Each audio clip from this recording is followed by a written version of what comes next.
उत्तर प्रदेश का चुनाव देश के साथ साथ भारतीय जनता पार्टी के लिए भी काफ़ी मायने रखता है। इस चुनाव में भारतीय जनता पार्टी के मुद्दे क्या होंगे, किन मुद्दों पर चुनाव लड़ेगी और प्रचार की रणनीति क्या होगी, ये सब जिम्मेदारी संभाल रहे हैं अरुण सिंह जी।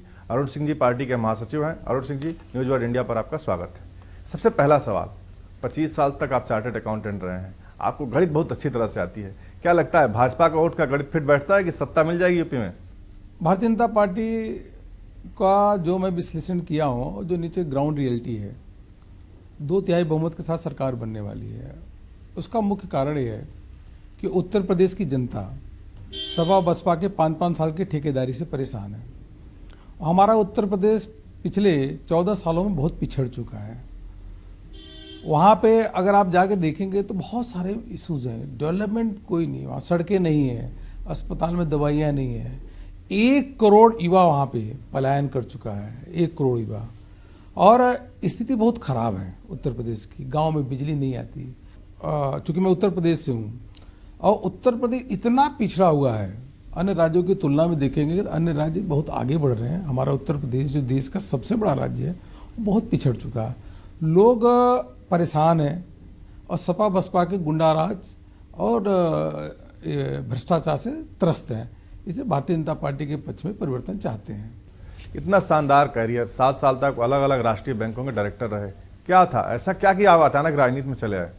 ऐसा है कि 88 में मैं क्वालिफाई होने के बाद सीए बना और उसके बाद जो संघ में भी जिम्मेदारी थी, वहाँ संपर्क प्रमुख का, झंडे वाला विभाग के संपर्क प्रमुख का दायित्व था। तब तक राजनीति में नहीं जाता था। वहाँ पे धीरे धीरे संघ में काम करने के कारण 84 से मैं वहाँ पे संघ में काम किया और धीरे धीरे करके फिर भारतीय जनता पार्टी के पक्ष में, और भारतीय जनता पार्टी के साथ तो काम करते थे, लेकिन हुआ कि डायरेक्ट कोई न कोई दायित्व के साथ काम करना चाहिए। तो शिवराज सिंह चौहान जी ने 96-97 में उन्होंने राष्ट्रीय कोषाध्यक्ष का दायित्व दिया, फिर राष्ट्रीय उपाध्यक्ष का, युवा मोर्चा का दायित्व दिया। तो बस राजनीति में आ गए तो आ गए। ये दोनों जगह की तुलना करते हैं तो मजा किसमें ज़्यादा आता है?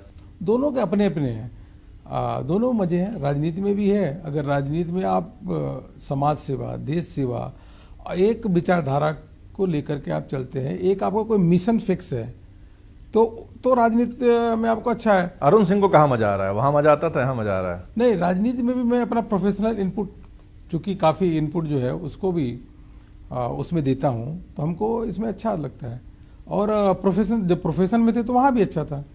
तो दोनों चीज़ें अच्छी है आप राजनीति में। लेकिन ऐसे लोगों को आना चाहिए, प्रोफेशनल्स को आना चाहिए, जिससे प्रोफेशनल जो कॉम्पिटेंसी है उसको मैक्सिमम यूटिलाइजेशन जो है राजनीति में भी कर सके, इसलिए आना चाहिए। मेरा मानना ऐसा है। आप प्रचार देख रहे हैं, पूरी पॉलिसी देख रहे हैं। 40 लोगों की एक भारी भरकम लिस्ट बनी उत्तर प्रदेश में प्रचार करने की। विनय कटियार और वरुण गांधी जैसे 2 नाम गायब हैं। नहीं, देखिए, प्रचार डायरेक्टली तो मैं सब नहीं देख रहा हूँ। मैं तो महामंत्री हेडक्वार्टर इंचार्ज हूँ। इस देश में जो होता है थोड़ा बहुत मेरी भी भूमिका होती है। सिग्नेचर सब आप ही के पास आता है। सिग्नेचर, चूंकि हेडक्वार्टर इंचार्ज हूँ तो मेरे को साइन करना होता है। विनय कटियार जी का तो नाम है, विनय कटियार जी स्टार प्रचारक की लिस्ट में नाम है। वो पहले वाली जो लिस्ट थी वो जो भेजी नहीं गई थी, लेकिन बाद में जो इलेक्शन कमीशन को सूची हेडक्वार्टर से गई है, उसमें विनय कटियार जी का नाम है।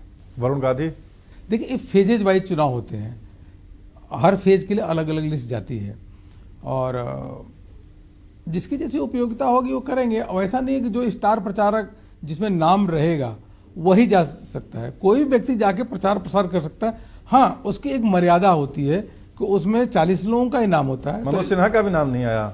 देखिए, इलेक्शन कमीशन, मनोज सिन्हा जी का नाम है शायद, इलेक्शन नहीं है। आप द रिकॉर्ड लोग कह रहे हैं कि स्वास्थ्य कारणों से नहीं जा रहे हैं, पार्टी उस पर कोई बयान नहीं दे रही है। ऐसा नहीं है। आपको मालूम होना चाहिए कि चुनाव आयोग में जो लिस्ट जाती है, ऐसा प्रोविजन है कि वो फेज वाइज लिस्ट जाती है। फेज वाइज आप उसको चेंज भी कर सकते हैं। तो मनोज सिन्हा जी का अगर नाम नहीं है तो बाकी उधर के फेज में होगा।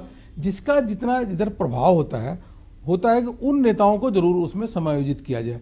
उसके अलावा नेता जाके प्रचार तो कर ही सकते हैं। नेता तो हमारे कम से कम 200 प्रचार प्रसार करेंगे, लेकिन 40 की संख्या जो है में सबको नाम डालना थोड़ा कभी कभी दिक्कत होती है। लेकिन इतना जरूर है कि छोटी पार्टियों में 40 उनको ढूंढने से नहीं मिलता, और भारतीय जनता पार्टी जैसे जो विश्व की सबसे बड़ी पार्टी है, वो वास्तव में 40 नाम किसका जोड़े किसका घटाए, वो थोड़ी दिक्कत होती है। चुनाव के पहले और चुनाव शुरू होने के साथ साथ पार्टियां रणनीति बदल रही हैं। आप यहाँ पे हेडक्वार्टर में संभाल रहे हैं, रणनीति पर मिनट टू मिनट आपकी मॉनिटरिंग होगी। कांग्रेस और समाजवादी पार्टी का गठजोड़ अचानक हुआ है, इसके बाद भाजपा की क्या रणनीति बदली है? देखिए, इसी जो अचानक गठजोड़ हुआ, इसी का तो मैं फायदा है। आप समझिए कि इलेक्शन के नोटिफिकेशन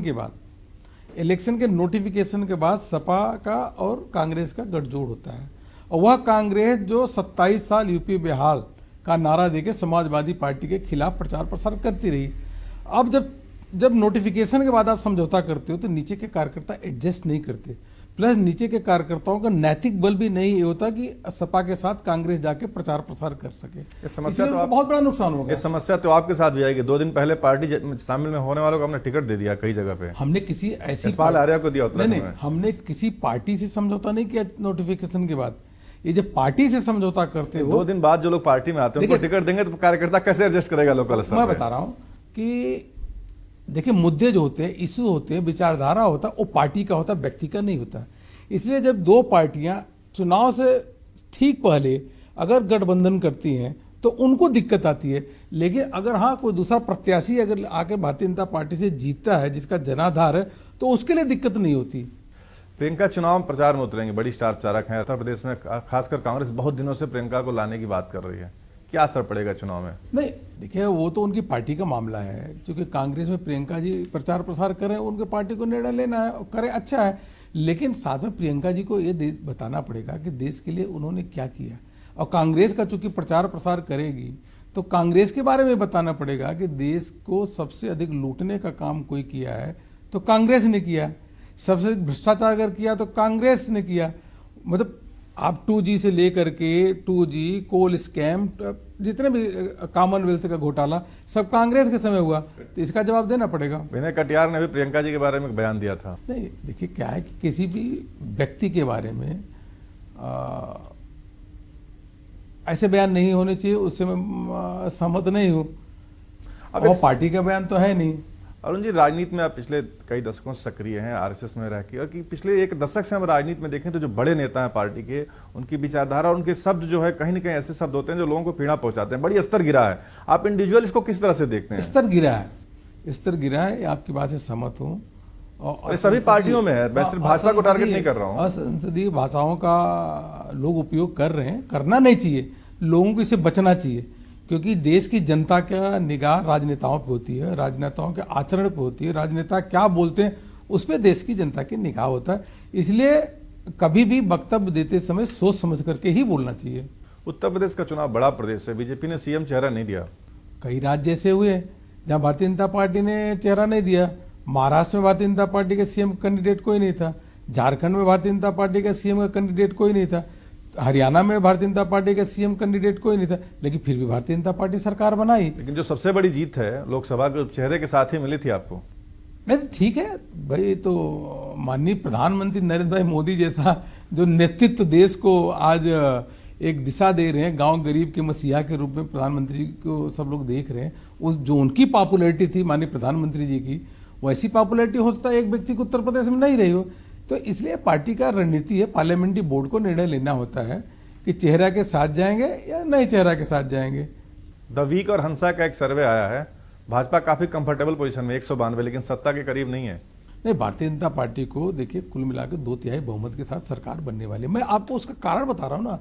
समाजवादी पार्टी में जो अखिलेश जी हैं उनका बिल्कुल जनता के बीच में नैतिक बल बिल्कुल गिर चुका है।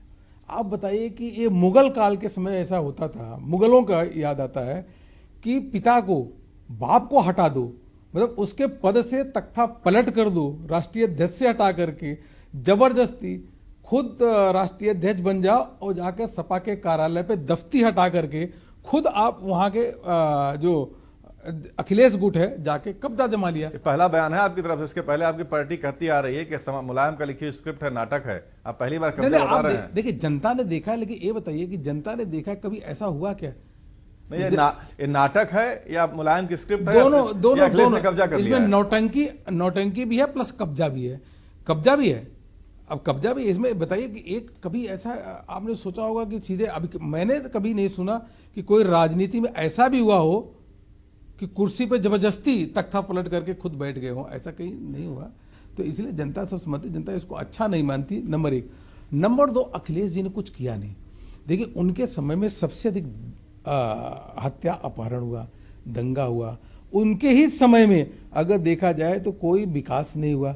उनके समय मथुरा कांड, अवैध कब्जों का कारोबार सबसे अधिक बढ़ा। मथुरा कांड हमने देखा, मतलब मथुरा कांड में 24 लोगों की जाने गई मथुरा कांड में। लेकिन दंगा कराने के आरोप तो आप ही पार्टी पर लगा रहे हैं। नहीं, भारतीय जनता पार्टी की जो अन्य राज्यों में सरकार है, क्यों दंगा नहीं होता? ये तो कि जब भाजपा विपक्ष में रहती है, दंगा करा देती है। अपीजमेंट, एक समुदाय को समाजवादी पार्टी जरूर से ज्यादा अपीज करती है, इसलिए ये सब चीजें होती है। और दूसरी बात, जब आपका शासन पे आपका मन नहीं रहेगा, शासन एक हनक के साथ चलता है। जब आप सोचते हो कि एक वर्ग के साथ हम कार्रवाई नहीं करेंगे, एक वर्ग के साथ कार्रवाई करेंगे, मैं डिटेल में नहीं जाना चाहता, लेकिन सब जनता जानती है, तो आप शासन व्यवस्था ढंग से नहीं चला सकते। 5 साल पूरी बहुमत के साथ समाजवादी पार्टी को, अखिलेश जी को पूरा उनको समय दिया गया, लेकिन क्या विकास किया? उत्तर प्रदेश तो और पिछड़ गया। किसानों की हालत देखिए खराब है। किसानों के जो बकाया मूल्य है वो भी नहीं मिल रहे हैं किसानों के। किसान की हालत खराब है। एक करोड़ युवा उत्तर प्रदेश से पलायन कर रहे हैं। गांव में 24 घंटे बिजली नहीं आती। महिलाओं का तो आत्मसम्मान जो है, आप देखिए किस तरीके से घर से निकलने में वो डरती हैं। आपको बुलंदशहर का कांड याद होगा किस प्रकार से। उसके बाद चलो, बुलंदशहर के कांड के बाद वक्तव्य किस प्रकार के आए वो भी आपने सुना होगा। आजम खान से मुलायम सिंह जी के वक्तव्य किस प्रकार से आए। तो ये तो सरकार जो है, और अखिलेश जी मुख्य रूप से सत्ता चलाने के लिए सब कुछ समझौता कर सकते हैं। और वास्तव में जो लोगों को सोचे थे कि युवा हैं, कुछ करेंगे, मैं बताऊं, विकास का एजेंडा उनके मन में न है, न विकास कर सकते हैं। लोगों को भ्रम था, अब भ्रम टूट चुका है। आपने अभी बाप बेटी की लड़ाई का जिक्र किया। बाप बेटी की जो लड़ाई का सबसे बड़ा मुद्दा था कौमी एकता दल, उसका विलय नहीं हो पाया और मुख्तार अंसारी, अफजाल अंसारी जो टीम कहें, परिवार कहें, वो दूसरी पार्टी में चली गई। कहीं नहीं कहीं इस बहाने अखिलेश यादव ने एक कोशिश की मैसेज देने की, और एक मैसेज गया कि हम जो है गुंडों के विरोधी हैं। क्या चुनाव पर पूरा जो स्क्रिप्ट था उसका असर पड़ेगा? देखिए, कुल आप देखिए, उनके पार्टी में गुंडे ढेर सारे हैं, एक नहीं, बहुत सारे गुंडे हैं। और जैसे पिछली बार सोचे थे कि एक इमेज बिल्डिंग अप, उनके जो एडवाइजर थे उन्होंने कहा था ऐसा कर दो तो आपके एक लोग सोचेंगे अखिलेश जी ऐसा है, गुंडों को साथ में नहीं लेके चलते, उनके पार्टी में नहीं, तो वो सोचेगा एक डिफरेंट इमेज आएगी। वो पिछली बार कुछ हद तक सफल रहे, ऐसा अब नहीं होने वाला है। आखिर 5 साल आप गुंडों पे काबू क्यों नहीं किए? 5 साल क्यों गुंडे घूमते रहे? 5 साल जमीनों पे क्यों कब्जा हुआ? अभी 3-4 दिन पहले देखिए क्या स्थिति हुई। ये एक्सप्रेस हाईवे पे लोग जा रहे थे, उनको बसों से उतारा गया, उतारने के बाद पीटा गया, एक आदमी पे आग लगा दी गई। ये अखिलेश जी के समय में हुआ, बताइए। मतलब जितनी गुंडागर्दी अखिलेश जी के राज में हुई है, तो उससे आप सोचिए कि एक व्यक्ति को निकालने और रखने से आपकी इमेज ठीक हो जाएगी, वो नहीं होने वाली है। रणनीतिकार जो फेल होंगे और इससे कोई लाभ नहीं होने वाला। 5 साल का रिपोर्ट कार्ड है ना। अब यूपी से बाहर निकलते हैं, एनडीए का कुनबा क्यों नहीं बढ़ा? क्योंकि आने वाले रात को हर मुद्दे पर राज्यसभा में दिक्कत होती है। आने वाले समय में राष्ट्रपति के चुनाव है, जहां बड़े कुनबे की जरूरत है, कुनबा बढ़ क्यों नहीं रहा? आप तो केंद्रीय रणनीतिकार हैं, और दूसरी तरफ यूपी का कुनबा रोज बढ़ रहा है। देखिए, भारतीय जनता पार्टी का कुनबा जैसा था वैसा है। भारतीय जनता पार्टी खुद ही बढ़ रही है। आपका सबसे मजबूत जेडीयू चला गया। 14 राज्यों में भारतीय जनता पार्टी की सरकार है। महाराष्ट्र में पहली बार भारतीय जनता पार्टी की सरकार बनी ही, हरियाणा में पहली बार भारतीय जनता पार्टी की सरकार बनी, मुख्यमंत्री बना, झारखंड में पूर्ण बहुमत की सरकार बनी, असम में भारतीय जनता पार्टी की सरकार पूर्ण बहुमत के साथ चल रही है। ये भारतीय जनता पार्टी, अरुणाचल प्रदेश में भारतीय जनता पार्टी की राष्ट्रपति चुनाव में और राज्यसभा में बिल पास कराने में बड़े कुनबे की जरूरत होगी, ऐसा आप मानते हैं कि नहीं? दिक्कतें हो रही हैं आपको रोज। देखिए, माननीय प्रधानमंत्री जी हमेशा कहे हैं कि जो सकारात्मक भूमिका सभी विपक्ष की, सभी पार्टी को होनी चाहिए, और देश हित में ये जरूरी है कि सब एक जो देश जो अच्छे मुद्दे हों, अच्छे बिल हों, जिससे देश आगे बढ़ेगा, सबको उसकी भूमिका में सकारात्मक का निर्वहन करना चाहिए। लेकिन हाँ, जरूर है कुछ पार्टियां नहीं करती, उसका अफसोस है। कांग्रेस इस मुख्य रूप से कोई भी मुद्दा आ जाए, देश हित के मुद्दा हो, गरीबों का मुद्दा हो, किसानों का मुद्दा हो, हमेशा कांग्रेस सपोर्ट नहीं करती। ये देश की जनता जानती है, और इसीलिए कांग्रेस का ग्राफ धीरे धीरे गिर रहा है। महाराष्ट्र में बीएमसी के चुनाव आने वाले हैं और आपका गठबंधन टूट गया। कल से उद्धव ठाकरे ने कहा कि भाजपा से कोई गठबंधन नहीं। अगर ऐसा कहते हैं तो हम उस पर क्या टिप्पणी करें, लेकिन आप मानिए कि जब विधानसभा के चुनाव हुआ तो भी हम अलग अलग तो चुनाव लड़े थे। भारतीय जनता पार्टी के मुख्यमंत्री है, तो इसके बारे में मुझको अधिक नहीं कहना, लेकिन हम चुनाव तो अलग अलग लड़े थे। अभी मोदी जी ने पिछले दिनों कहा और लगातार कहते आ रहे हैं कि राजनीति में परिवारवाद की जगह नहीं होनी चाहिए। लगातार बड़े नेता कहते हैं, लेकिन जब टिकटों का बंटवारा होता है तो बात किताबी हो जाती है। बहुत सारे नाम है, मैं एक इंडिविजुअल नाम पे नहीं जाऊंगा, लेकिन एक कथनी और करनी में इतना अंतर क्यों रहता है सारी राजनीतिक पार्टियों में? देखिए, एक इसके मूल भावना समझिए आप। कोई व्यक्ति लंबे समय से राजनीति कर रहा है तो अगर गुण दोष के आधार पे अगर वो चुनाव जीत सकता है तो उसको भारतीय जनता पार्टी परिवार का भी हो तो भी टिकट दे देती है, अगर लंबे समय से राजनीति पे काम कर रहा है। अन्य पार्टियों में क्या है, परिवार के लोग ही पूरी पार्टी चलाते हैं, पार्टी का दिशा निर्देश परिवार के लोग देते हैं। गांधी परिवार कितने सालों से पार्टी चला रहा है कांग्रेस को, यादव परिवार समाजवादी पार्टी को चला रहे हैं। तो कुल में ऐसे आरजेडी में देख लीजिए, वहां यादव परिवार पार्टी को चला रहे हैं। हमारे पार्टी में अंतर इतना ही है, हमारी पार्टी भारतीय जनता पार्टी को परिवार नहीं चलाता, हमारी पार्टी को आम कार्यकर्ता चलाते हैं, जो जमीन से उठ करके शीर्ष स्थान पे बैठे हुए हैं, माननीय प्रधानमंत्री जी और अन्य नेतागण हैं, वह चलाते हैं। और परिवार का व्यक्ति अगर कोई राजनीति लंबे समय से काम करता है तो उसको टिकट मिल जाता है। आपने कई राज्यों का नाम गिनाया कि बीजेपी आ गई, आप उड़ीसा के इंचार्ज हैं, वहाँ बीजू बाबू हिलने का नाम नहीं ले रहे हैं। अरुण सिंह के पास क्या योजना है उसके लिए? देखिए, बीजू बाबू को के बाद जो नवीन पटनायक जी जो सरकार चला रहे हैं, अब 17 साल हो गया, उन्हीं के नाम पे चला रहे हैं। और उड़ीसा में बहुत हालत खराब है। किसान 70 से अधिक किसानों ने आत्महत्या की। कटक एक सेंटर, शिशु सेंटर है, वहाँ 80-90 बच्चों की मृत्यु हुई। उसका जापानीज बुखार के कारण काफ़ी लोगों की मृत्यु हुई। कुल मिलाकर के उड़ीसा में ऐसा हाहाकार मचा हुआ है। 17 सालों में नवीन पटनायक न पीने का पानी दे पाए, न किसानों को उचित दाम दे पाए, गरीबों का शोषण किया, राशन कार्ड तक नहीं दे पाए, गांव में बिजली नहीं आती, लोग परेशान है, अस्पताल में दवाइयाँ नहीं है। लोग इस बार नवीन पटनायक से परेशान है। भारतीय जनता पार्टी ने इस बार मंडल स्तर पे, ब्लॉक स्तर पे अपने कार्यक्रमों को प्रभावी रूप से कर रही है, धरना प्रदर्शन कर रही है, उड़ीसा के हित की बात कर रही है। और मुझको लगता है कि अभी लोकल बॉडीज का जो चुनाव हो रहा है, भारतीय जनता पार्टी को उसमें अच्छी सफलता मिलेगी और भारतीय जनता पार्टी का ग्राफ लगातार बढ़ रहा है। आप यूपी से आते हैं, यूपी में के चुनाव गर्म है, एकदम राजनीति गर्म है, आप दिल्ली में बैठे रणनीति बना रहे हैं, कोई मन नहीं करता कि हम भी सक्रिय हों? देखिए, हम रणनीति बनाने वाले कोई नहीं है, हम तो हेडक्वार्टर का इंचार्ज है, तो हमको यहाँ रहना पड़ता है। कल भी लखनऊ जा रहा हूँ मैं, और लखनऊ के करीब अभी मैंने 10-15 मीटिंग लखनऊ में करके आ गए। उसके अलावा परिवर्तन यात्रा निकला, परिवर्तन यात्रा में मैंने 13 से 14 दिन दिए। अलीगढ़ गए, मथुरा गए, मिर्जापुर गए, सब जगह जाते हैं, क्योंकि महामंत्री का दायित्व है, तो इसलिए हेडक्वार्टर में बैठना पड़ता है। तो यहाँ पे जब खाली समय मिलता है तो यहाँ बैठता हूँ, लेकिन 14 से 15 दिन में प्रवास पे रहता हूँ, इतना जरूर है। बीजेपी दुनिया की सबसे बड़ी पार्टी बन गई, उस टीम में आप भी थे, कैसे किया है सब? देखिए, हमने इसमें कुछ नहीं किया। इसमें हमारे राष्ट्रीय अध्यक्ष श्री अमित भाई शाह ने जो दिशा निर्देश दिया, उसी का सभी कार्यकर्ताओं ने उसका पालन किया।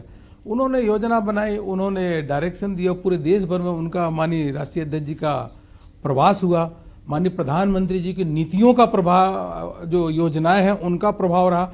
इसलिए भारतीय जनता पार्टी को 11 करोड़ से ऊपर सदस्य बने और भारतीय जनता पार्टी विश्व के सबसे बड़ी पार्टी आज है। हम तो एक छोटे से सामान्य कार्यकर्ता, सब कार्यकर्ताओं ने काम किया, वैसे हमने भी काम किया उसमें। आपके पिछले बयानों को देखें आरएसएस के, आप देसी अर्थव्यवस्था के हिमायती रहे हैं, लेकिन अब ग्लोबलाइजेशन की बात कर रही है, जो हमारी नोटबंदी के बाद, उसके पहले भी देसी अर्थव्यवस्था कहीं न कहीं लुप्त होती जा रही है। नहीं, मेक इन इंडिया का अगर सबसे अधिक जो नारा नहीं बल्कि अभियान को लेकर के चले हैं तो माननीय प्रधानमंत्री नरेंद्र भाई मोदी चले हैं।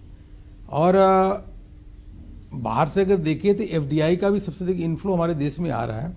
हमारे यहाँ इंफ्रास्ट्रक्चर सेक्टर में काफ़ी इन्वेस्टमेंट भी हो रहा है और हमारे देश की कंपनियां में काफ़ी एक तरीके से देखिए मजबूती आ रही है। हम चाहते हैं कि हमारे देश की कंपनियों में इस प्रकार से मजबूती आए कि वह विदेशी कंपनियों से और अधिक टक्कर ले सके। इसमें बहुत सारे काम हो रहे हैं और मुझको लगता है कि आने वाले समय में भारत जो होगा वह विश्व के पटल पे एक बहुत बड़ा आर्थिक जगत में बहुत बड़ा रोल निभाने वाला है। और 21वीं शताब्दी जो स्वामी विवेकानंद जी ने कहा था भारत की होगी, वो साफ दिख रहा है। माननीय प्रधानमंत्री जी के जो अभियान है, माननीय प्रधानमंत्री जी के जो कार्य योजना है, उसके तहत दिख रहा है कि भारत ऐसा होने वाला है।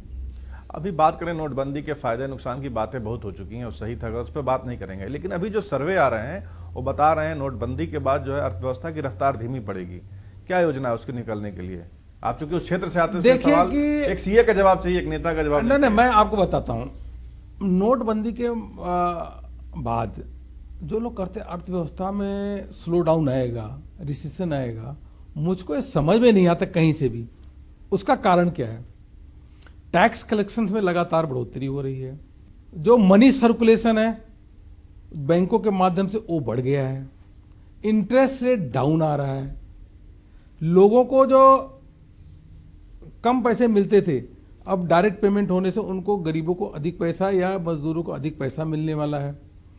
जब पूरी अर्थव्यवस्था की साइज बढ़ेगी, पूरी अर्थव्यवस्था की साइज बढ़ने वाली है, और वह अर्थव्यवस्था की जब साइज बढ़ेगी तो रिसेशन कहाँ से रहेगा? रिसेशन नहीं रहेगा, बल्कि सब कुछ स्ट्रीमलाइन होकर के मुझको लगता है कि अर्थव्यवस्था का आकार और बढ़ेगा। और जो रिजल्ट भी आ रहा है, आप देखिए ना, जितना लोगों ने अनुमान लगाया तो कोई खाए, मतलब लाखों लोग बेरोजगार हो गए। नहीं, कोई बेरोजगार नहीं होगा। जो दिहाड़ी मजदूर थे, जो साइट्स पे काम कर रहे थे, जो मेट्रो की साइट पे काम कर रहे थे, जिनको कैश में मजदूरी मिलती थी, वो सारे बेरोजगार नहीं, उनको पेटीएम के माध्यम से या भीम ऐप के माध्यम से या उनके अकाउंट में पैसा जा रहा है, कोई बेरोजगार नहीं होगा, बल्कि इससे रोजगार बढ़ने वाला है। इससे वेस्ट एग्रीकल्चर सेक्टर में कितना बड़ा ग्रोथ होने वाला है आप समझिए। सबसे बड़ा एग्रीकल्चर सेक्टर में क्रेडिट मैकेनिज्म का था कि क्रेडिट मैकेनिज्म नहीं था, लोगों के पेमेंट किसानों की नहीं मिलती थी, हॉर्टिकल्चर के जो प्रोड्यूस करते थे उनको पेमेंट नहीं मिलती थी। तो वो जब क्रेडिट मैकेनिज्म एक बार इम्प्रूव हो जाएगा, इसके माध्यम से हो रहा है कि जब डिजिटल पेमेंट का सिलसिला शुरू होगा तो एग्रीकल्चर जो प्रोड्यूस हैं उनकी वेस्टेज भी कम होगी और क्रेडिट मैकेनिज्म से एक दूसरे पे ट्रस्ट और बढ़ेगा। मुझको लगता है कि आने वाले समय में ये जो आप समझिए कि सबसे बड़ा इकोनॉमिक रिफॉर्म का जो रिवोल्यूशन होगा ना, वो इसी के माध्यम से होने वाला है और क्रांति आने वाली इकोनॉमिक सेक्टर में। आपने बहुत सारे फायदे बता दिए, सुन के बहुत अच्छा लगा, लेकिन कब तक हो जाएगा धरातल पे? सारी चीजें कब तक कहा जाएंगी? नहीं, धीरे धीरे हो रहा है। देखिए, इतना बड़ा बदलाव, थोड़ा समय तो लगता है, सबको इसमें भागीदारी लेना चाहिए। और मुझको लगता है कि धीरे धीरे करके बहुत जल्दी इसमें चेंजेज जो हो रहे हैं, बहुत जल्दी इसका आपको अच्छा स्वरूप दिखेगा और दिखना शुरू हो गया। बात करें अभी तक जो सर्वे आ रहे हैं, सबसे मुख्य मुकाबले में बसपा दिखाई दे रही है आपको। बसपा मुस्लिम वोटों के लिए कुछ भी करना चाहती है। अभी उसने जो है तीनों लोगों को जिनको पार्टी में सपा में जगह नहीं मिली उनको शामिल कर लिया गया, दलित का उनका ठेका ले रखा, सब उनके साथ हैं। कैसे लड़ेगी ये? देखिए, पहले जी तो बसपा मुकाबले में है नहीं, उनके यहाँ तो भगदड़ मची है, सब लोग छोड़ के जा चुके हैं। अब स्थिति ये हो गई कि 2010 में जो मुख्तार अंसारी को मायावती ने निकाला, मतलब बसपा सुप्रीमो ने निकाला, और यह कह के निकाला कि ये अपराधी हैं।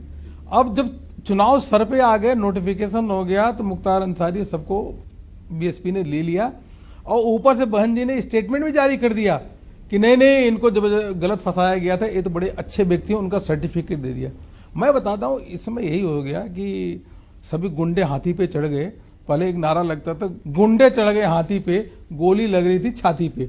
यह बीएसपी के समय में हुआ था। बीएसपी के समय में आप देखिए 14 से अधिक इंजीनियरों की हत्या हुई थी। जो इंजीनियर कमीशन नहीं देता था, पैसा नहीं देता था, उसको मार करके उसको नहर में फेंक दिया जाता था, ये हुआ था। बीएसपी के समय में इतने अत्याचार हुए महिलाओं पे, दिव्या कांड, सोनम कांड और आरती कांड, इतने कांड होते तो महिलाओं पे अत्याचार हुआ, बलात्कार हुआ, उतना किसी के समय में नहीं हुआ। सबसे अधिक भ्रष्टाचार अगर हुआ तो बहन मायावती जी जब मुख्यमंत्री थी तब हुआ।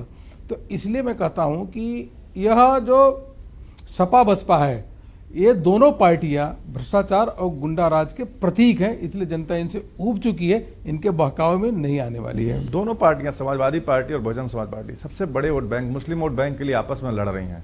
भाजपा भी कहती है सबका साथ सबका विकास। 19% की आबादी है मुसलमानों की उत्तर प्रदेश में, लेकिन भाजपा ने एक भी टिकट नहीं दिया।